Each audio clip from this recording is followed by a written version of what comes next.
Helpline number 1956 को call करंतु .gov.in website को मध्य डाउनलोड करि परिबे। फोटो न्यूज न्यूजरूम को स्वागत करुछि मो वर्षा। भारत निर्वाचन आयोग निर्देशानुसार SIR बा स्पेशल इंटेंसिव रिविजन भोटर तालिकार स्वतंत्र संघन संशोधन कार्यक्रम बौद्ध जिले में सफल भाव कार्यान्वयन होउछि।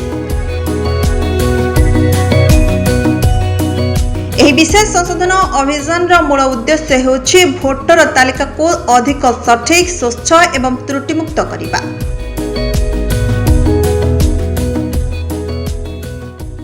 ଏହି ପରିପ୍ରେକ୍ଷୀରେ ଜିଲ୍ଲାର 85 କଣ୍ଟାମାଳ ଓ 86 ବୌଦ୍ଧ ବିଧାନସଭା କ୍ଷେତ୍ର ଅନ୍ତର୍ଗତ ସମସ୍ତ ମତଦାନ କେନ୍ଦ୍ରର BLO ଏବଂ ବ୍ଲକ ସୁପରଭାଇଜରମାନଙ୍କୁ ଆବଶ୍ୟକ ପ୍ରଶିକ୍ଷଣ ପ୍ରଦାନ କରାଯାଇଛି।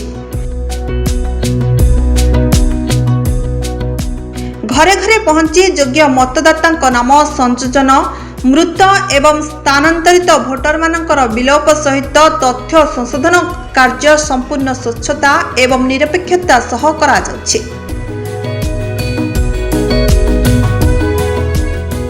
बौद्ध जिला प्रतिनिधि वासुदेव संठों रिपोर्ट, फोटो न्यूज टाइम्स।